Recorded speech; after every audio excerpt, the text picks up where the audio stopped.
Hi and welcome to the channel. In today's video, we are in a campground in Maryland. I am parked next to Curt and Angela. Curt has built out a cargo trailer.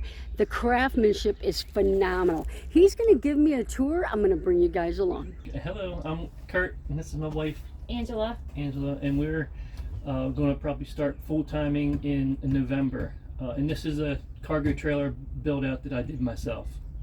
I'd like to take you for a tour. And we can start back here, I guess, at the sink. A friend of mine had a pop-up trailer that the roof rotted, and so he gave it to me for nothing, and I repurposed a lot of the parts off of it. The sink came out of it, the water pump came out of it, and I'll point out some other things as we go. But underneath it here, I just have 3 6-gallon Walmart with like PBA free plastic jugs or whatever like that, and I keep one that's dedicated just for the wastewater and 2 for fresh, and that's how we get our fresh water. We also have a Berkey that we put it into for our drinking water. So the counters, for weight, I try to do everything as light as I could. So the counters are just hollow core Lawan doors that I stained and just put clear coat on top of them. The cabinets are, the actual wood is solid oak, but the panels are just 1/4 inch maple plywood, and I just framed it out in like 2x2s, and then I just put them in and screwed them to the side of the trailer. If I wanted to, I could take this whole, nothing's glued, everything's screwed, I could take it out and make it back into a cargo trailer in probably half a day with no problem. So that's like the upper cabinets. She keeps dishes in this one. This is our spice rack. I made this for the wife 25 years ago, and it held dishes. We put it, and she had masks and stuff. Anyway, when we're going to go camping, she didn't want to leave it behind, so I repurposed it, cut it down, and then we made it into a spice rack. The backsplash you can get from Home Depot or Lowe's. The wife wanted something stone. She wanted to have a couple of things that she could put in here. So the drawers, I made myself, repurposed the ball bearing slides, just so she can put her stuff in there. And again, I tried to go lightweight. So the side's 1/4 inch, but the actual where the screws go into is actually 3/4 inch, just to give it some meat. And then cut boards, whatever. She takes care of all that kind of stuff. So I just get rid of drawers, and then our trash cans down here, and we keep that's trash nice behind it. And then for cooking, I put most of her stuff in here, and this is an IKEA induction top, and we have a little butane stove underneath of that. And this is just, I don't have this on slides, it's just on like the furniture glides or whatever to protect your floors. And I haven't had any problems. For some reason it doesn't bounce out when you're going down the road. Don't ask me why, but it doesn't have any problems with it. The refrigerators, they're both freezers. I made the bigger one, I put a temperature gauge that I think I have the temperature set for 34 to go off and 40 to come on or something like that. So it made the freezer into a refrigerator. So that's a refrigerator, and the smaller ones are smart. And they have little locks down the bottom, so they help keep, when you're going down the road, the doors won't open and flop all around. Speaking of which, all my cabinets have these child safety locks that I put them down when we're traveling to keep the doors closed, and when we're parked, I just put them in, and the doors go open, and you can open them, all day long. They got self-closing hinges on them. As we go back here, this is our table. It just folds up when we're not using it, like that. And I just have Velcro to hold the leg, keep it from bouncing. I love how you made the self-closures here. Those are so awesome to hold that up. And this is still all work in progress. I would build things, and then we would go camping for a weekend. If I liked it, I kept it. If I didn't, I would rearrange things like that. So you'll see things like this isn't stained yet. These aren't stained because I've been moving things around. You'll see edges of things that aren't stained. Like up here, this top, it took me a while to manufacture this, but it still needs to be stained and clear coated. And in here, so you'll see stuff like that as we go. As we go around, this, of course, door goes out. I just put a barrel bolt on the hole when we come in. We haven't had any problems. These hinges, at one time I had this TV mounted here, and I had it on this chain so you could angle it. And I wanted it there so that if we were camping, we could open the door and see the TV outside. And then the wife said, well, I want to see it when we're laying in bed. So we open the door up, and I have a screen. We put that down so we can let the night air or camping air in. So then I moved the TV up here, and I can still put it back. But then the TV just comes down, and when we're laying in bed, I'll show you the bed in a minute. That's awesome. And the Velcro, I just have so you can just angle this at whatever angle you want that works the best for you when you're laying in bed. And I've repurposed a lot of things. Like you see, this green is an old aluminum sign that I had gotten from work that I just repurposed. And this Velcro just holds this up here. And the wires, they just go around. I have a cigarette lighter port that powers Oh, that's everything. perfect. And this is just a 110 or 120 outlet. This is our bed, our Murphy bed. So our Murphy bed comes down and it lays on top of I call it a couch, our couch, and this ottoman. And the ottoman has a couple features too. It opens up so you can put shoes and boots and stuff in there right now, but you can put dirty clothes or whatever. The bottom cedar to help with smell. I'm not much of not a seamstress. What is upholsterer? So that goes out there like that, and this width keeps the table in between so that you're not resting on those. Yes. And then this board here just goes up into these little pinches on the side. I got one on each side. And then this just comes down like this. It's on a piano hinge. This just comes down. So then that sits on the ottoman and the couch. And I just reach over and grab the mattress. And then we have our bed, just put sheets on it. Back in the back, that's the V-nose of the trailer. And we put our pillows, blankets, pajamas, whatever you want to put up in there. And there's more storage down the bottom for the same kind of thing. And then it takes longer to make the bed than actually bring the bed down. Yeah. That is so nice, and it literally goes around the light there. That is so cool. Yeah. And that's the old stock light from the cargo when it was a cargo trailer.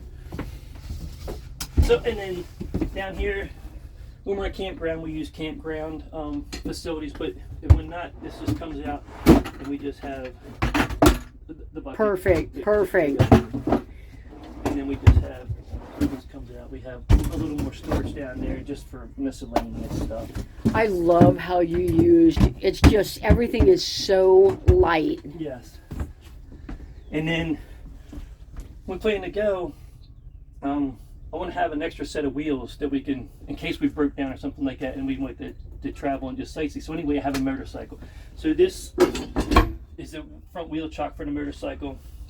Right where you're standing, I have a tie down for the back tire. So if you're hitting bumps, the back of the motorcycle won't want to bounce into the cabinets or that way, so it'll keep it centered. And then up front, I have them in the side. On the side of the cab there and the floor there, if you pull the handlebars down and locks it in place, and it stays there. And you were talking about different sizes of motorcycles that you can put in here. Well, I've had a Harley, and it was just way too heavy. So then I'll have like they call it like a Sport Tour. It's a Kawasaki, and it's a 650. I think it weighs just a little over 400 pounds. And then I also bought like an Enduro, which is kind of more of a dirt bike, and it weighs just a little over 200 pounds. So I'm debating which one to go with. It'll probably be the 250 Enduro, just because of the weight. Yeah. And then, so underneath of this couch, again, we're going back to the repurposing of the pop-up. I took the heater out of that, and under this seat is where it's at, and then this egress window up top here, the metal, when I put that in, I kept the metal, and I made this panel that slips into that window. I take the screen out and I prop the window up. This panel goes in this way, and then that air conditioner will slip inside this panel, and I can run it off of our solar. The two 110 outlets that I can plug that air conditioner right into, and that's hooked to a 2500 watt inverter. And in the summertime, I'm making enough power off the 327 watt solar panels on the roof that it'll power the air conditioner with no problem. So it should you've be got all grid. what, 987 Yes. up there? Yep. 987 watts. 987 watts. And what batteries do you have? I have two Ames Power, I think they are, lithium Life PO batteries. Cool. Was it 100 amp hour batteries, 1200 watt hours or something like that. Awesome. And I have two solar chargers. I wasn't exactly sure, I'm not the electrician. I bought Will Prowse's book and then basically went off his wire gauges, his fuses, sizes, and all that kind of stuff. So, and I've had it together, like the electrical part. That's another thing. I wanted to make sure everything was kind of working before we went on the road.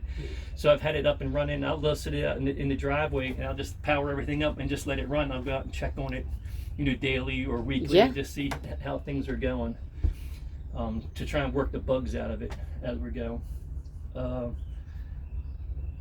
So anyway, it's all insulated.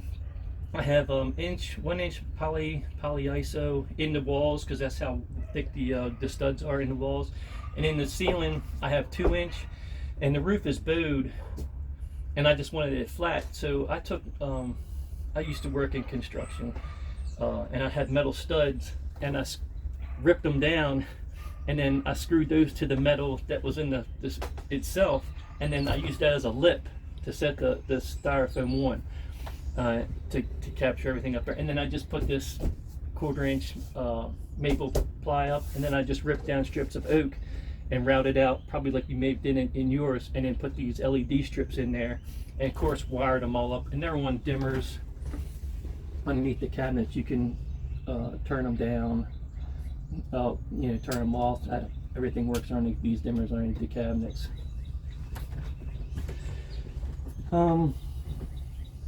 So again, it's just more storage. Like I said, we're probably going to full-time it for at least a year, maybe a little more. And I don't think you can ever really have enough storage in something. And I needed some we needed some counter space, I should say. And I look in, full-size Class A's, and they don't have a whole lot of counter space. So because you come in, you want to lay your phone or whatever it is, you just can never have enough. And some people say, they liked it without it because it's more open, but I just put the ramp down and opens it right up. And you've got all kinds of storage in here. If you need, if you wanted some big loungers outside, you've got all kinds of all kinds of floor space here. Yep. So it works pretty good so far that we've done. But like I said, it's still work in progress. As I see something that I want to change or whatever, I just take it apart and make it different, change it, kind of thing. We have a Max Air fan. I think just about everybody has a Max Air fan. Well, on the side here, I just put all of our controllers for the air conditioner, the TV, and the Max Air fan are all velcroed to the door, so you don't lose them, because I'm the loser, the wife, she's the finder, so I tried to help her out by putting everything in Velcro on the doors. This is the like a what am I trying to say? The like hanging closet. I don't know if you can get in there or not. She hangs her clothes. We have just a cheap little Walmart. That's a lot of space. I love that. That is a lot of space. And a bag at the bottom. That's perfect. Got some cedar in there to make it smell good. Yeah, a little bit of cedar. I'm probably gonna put like a panel across because you can see some of the electronics from the front and the back here and things like that. Just to protect it so they don't get ripped out or something going down the road. So we took care of that real quick.